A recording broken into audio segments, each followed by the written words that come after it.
Hey, gamer friends, I'm Danielle. And I'm Josiah. And we are ready to roll.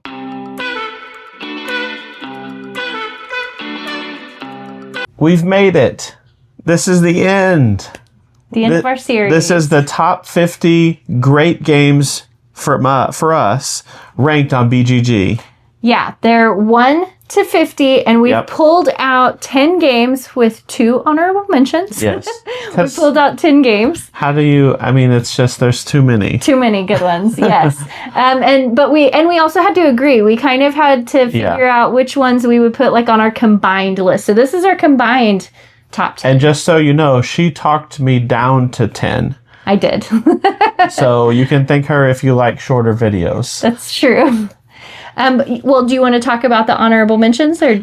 Yeah, okay. I'll talk about one of them. You talk about the other. Okay. The first honorable mention game we'll talk about is number 24, and it's Clank Legacy Acquisitions Incorporated. Yes. This is the first one. Right. And we had so much fun with this one. Right. We decided to put the Legacy game as a honorable mention instead of like in our top because it's a legacy. It's like a one-time through experience. And so it just makes sense that wouldn't be one of the games that take up a slot. Right. Absolutely. And we won't talk about it too much. It's Clank as a legacy. Mm-hmm. It's fantastic. Go play it if you like legacy games and you like Clank. You will love it. Yes. And the second honorable mention is there for the exact same reason, and that is number 2, Pandemic Legacy Season 1. Yep. Specifically Season 1, because it is the best of all the Pandemic Legacies.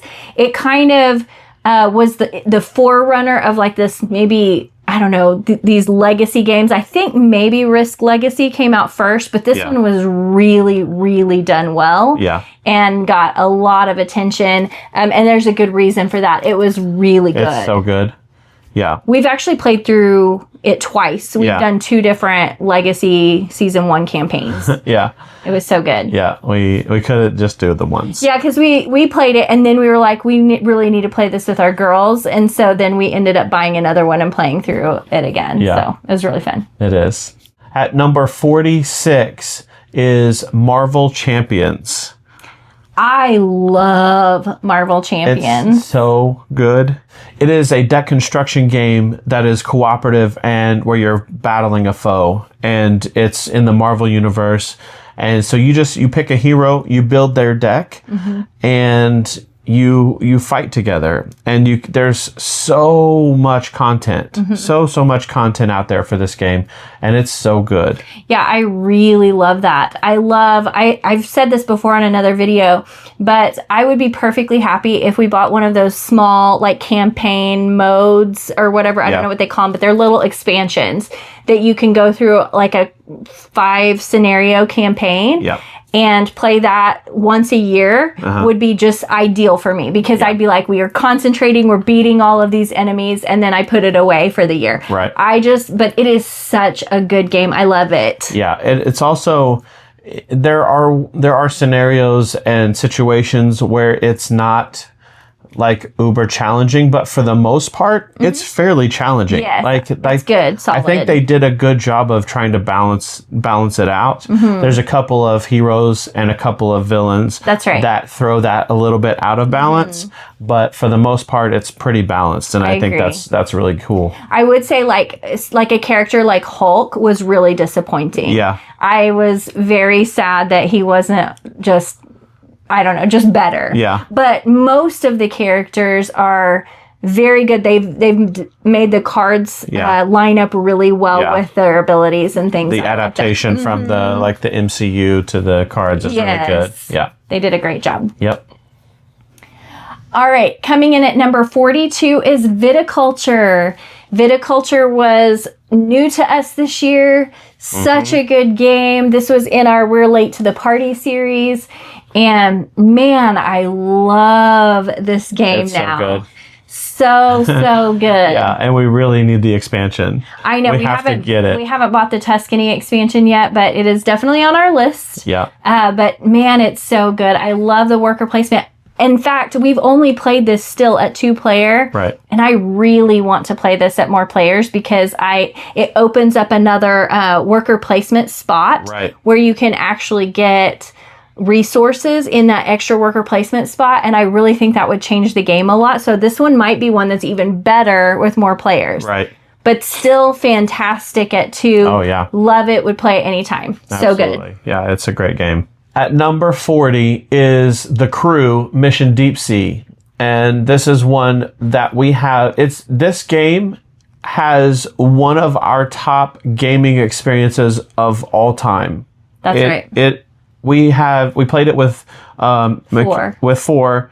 with our daughter Michaela and her fiance Talon, and it was so much fun. I mean, we played it for hours and didn't even know it. Yeah, it was so much fun. Yeah. And we've talked about this game a lot and how much fun we had with it. And so, I mean, it's going to rank high on our list because we had such a good experience. You can't walk away from a game having such a great experience and not just love it, love the game. That's right. And games are they are dependent on who you play with. Yep. And certain games require certain people, certain personalities just click with certain games. And so I think that it was just a perfect storm. Yeah, it was one of those magical experiences. Yes, it was so good. So much fun. Yeah. And we're not alone. It's number 40. That's right. That's true. On the BGG top, games. And so, it's there for a reason. It's so good. Agreed. Number 39 comes in at Slay the Spire. And this is a game that is new to us this year. I think it came out last year. Okay. And it was based on a video game, which we have. Have you ever played? I've never played. Okay, I didn't think you had. We've never played the video game. So this is just our experience with the game, the board game itself. And it introduced a few really interesting things to board gaming. There was one thing that we hadn't ever played, and that was the upgraded cards. Right. Where you could take a card and you flip it over. They came with card sleeves, and then it's upgraded and you can upgrade your equipment and you can upgrade your spells and different things like that based on that flip of the card. Yeah, I love it. That was a really neat part of the game. Yeah. And this is a game that I enjoy probably a little bit more than you. Quite a bit, yeah. But it's so good. It is a cooperative battler, deck building, leveling up, kind of experience. And I just love it so much. It's so good. Yeah, this is one that you definitely enjoy more than me. I really liked it. This was one that I'm like, it's classic me though. Like, I'm like, this is amazing. And then I process it for a little bit. And then I'm like, okay, it was pretty good. Yeah. It was really good. But I don't think it would reach the peak of where I was initially with the game. But I still really enjoyed it. I would still play it anytime. Yeah. It was good. This started at an A+ and it hasn't moved for me. Yeah, right. That sounds right. Okay. And at number 34 is Sky Team. Yes. Oh man, is this a good game. Again, in our top 50 of all time. Yeah. We've talked about this game so much because we've played it so much. Yeah. We basically played it until we ran out of scenarios to play. Yes. We had so much fun with it. And then we bought the expansion just scenarios. Recently. Yeah, in the last couple months. Yeah. But we haven't got to play it yet. But we definitely will, and I can't wait. It's on my list of games to play on our campaign night because we try and keep a campaign night. It doesn't always work out that way. Right. But and we play through a campaign. And right now we're on Pandemic Legacy Season 0. Right. And my goal is as soon as we're finished with that one to hey, let's jump into this campaign. Sky Team. Yeah. Oh man, I can't wait. It's so good. It is. You roll dice behind a screen, and then you have to, without talking, land the plane. Keep it straight, get the engines right. Yes. Make sure there's fuel, all of the things. It's so good. And it didn't start off that way for us. The first time we played it, it wasn't like we were like, oh, that's amazing. It's the best game. It didn't start out there. Yeah, it was a slow burn. It was just kept getting better and better and better. Yeah. The more we played, the more we were having fun with it, which I love that when a game does that. Yeah. When you're enjoying it more and more. Yep. Okay, number 31 is Too Many Bones. Yep. This is so good. It's chip theory, which means it comes with all these little poker chip style pieces. Yeah. And it's just Neoprene mats. Neoprene mats, that's right. You get to upgrade dice. I mean, there's so many good things about this game that are really fun.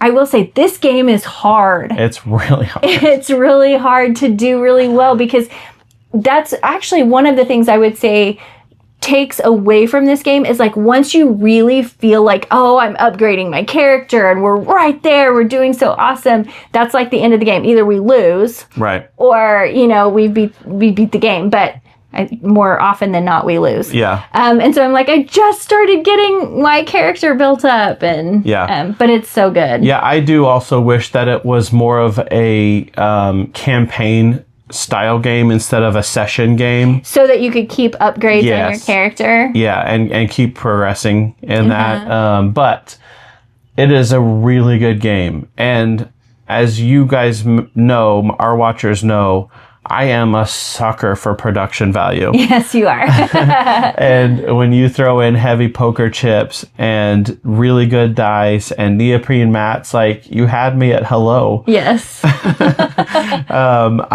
I love it so much. And the game is really good. And we like our cooperative games to be really hard. Yes. To win. And so that is not a detraction of the game, but a bonus. And so, if it were a campaign style game, it might be in my top 5 games of all time. Yeah, I could see that. I do want there to be something that helps you keep those upgrades going on your character. So I could definitely see that. Yep. And at number 28 is The Lost Ruins of Arnak. I cannot even believe that this is something that we're putting in our top, because he would have fought me on this not that long ago. Yeah. And that's crazy. Yeah. He has completely done a 180 on Lost Ruins of Arnak. Yep. This is a game I actually not only was like, it's fine, but I was like, I don't like it. Yes. I was not on board with this game. No. And then I don't know what happened. We played it on BGA once. I think I invited you to play it with me. I was like, just play it with me on BGA. And I begrudgingly did. Yes. But then I was like, I don't know. It just clicked. Something, the light came on or something. I don't know. But now I love it. It's a great game. So funny to me. I'm late to the party. I guess so. You've played it, but... Yeah. But yeah, you're late to liking it for sure. Yeah. Yeah, it's such a good game. I love going up the research track. I enjoy that part of the game, which is why you didn't initially like it, because you wanted to fight the baddies, but didn't care anything about the research track. Yeah. And it's really hard to win that way. Yeah. I wanted to be the fighter Indiana Jones and not the archaeologist Indiana Jones. That's right. Which actually, I do wish that it was a little bit more balanced in that way. I wish there were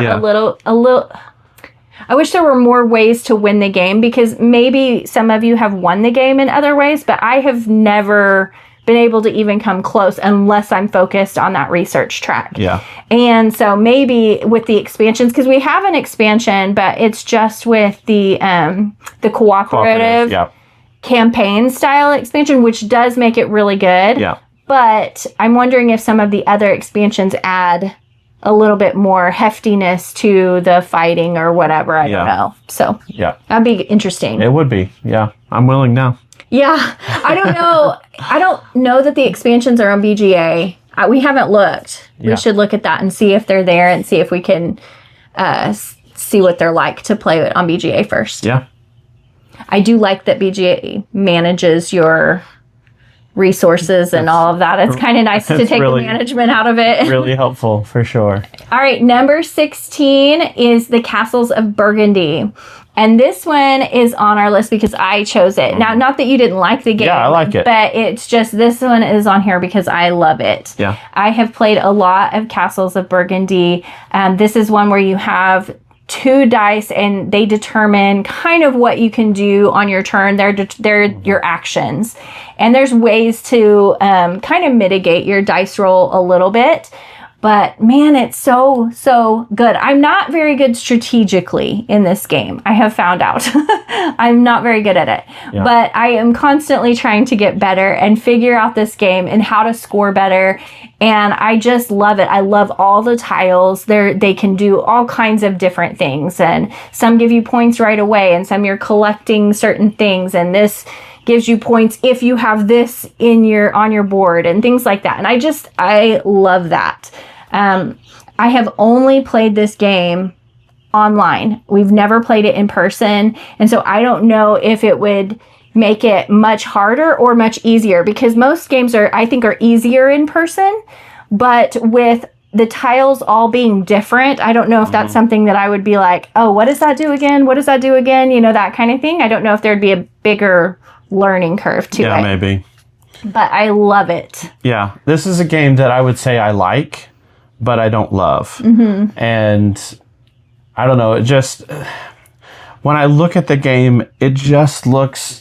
Yeah, okay. It's not a looker, that's for sure. Yeah. I'm like, okay, so there's a little meat, on the bone, for gameplay, but man, is it ugly to look at. Yes, okay, but they came out with this like collector's a mega edition or whatever, and people rave about how much better it is in that way. I guess I don't know if they have mini castles or what. I actually haven't seen it, so yeah. I haven't taken the time to really look. I'm willing to try it because I don't like looking at this game. It just looks drab and boring. It does kind of, but what are you gonna do? Yeah. All right, we are headed into the top 5 territory. We are. And at number 4, one of my favorite gaming experiences of all time, Gloomhaven.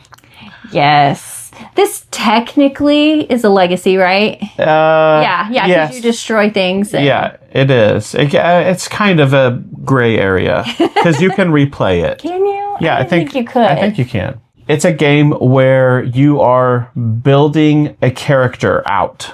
You're leveling them up. You're taking a character on their career. Yes, on their adventuring career. Yeah.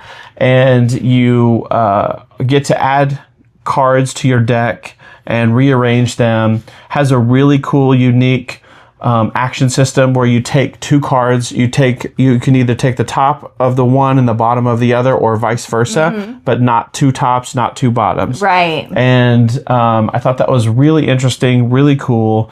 And I love the leveling up of the character. Me too. Making them feel more and more powerful. And by the end of when I got, my character, my brute to 9th level, I felt so powerful as a character. You get to add stickers to their cards too at certain points in the game. And when you do that, it makes their cards more powerful. It's just like a really cool way to upgrade your character as you go on, because it's like, your character itself may have better armor and things like that, but then the cards themselves are being upgraded as well. Right. All right, the last game up on the list that we're going to talk about comes in at number 3, and it is Ark Nova. This is one of my favorite games I've ever played. I love it so much, and I play it all the time. And this is a game that I play. I have basically a constant rotation of Ark Nova going on BGA. Yep. And I will say that I rarely win this game.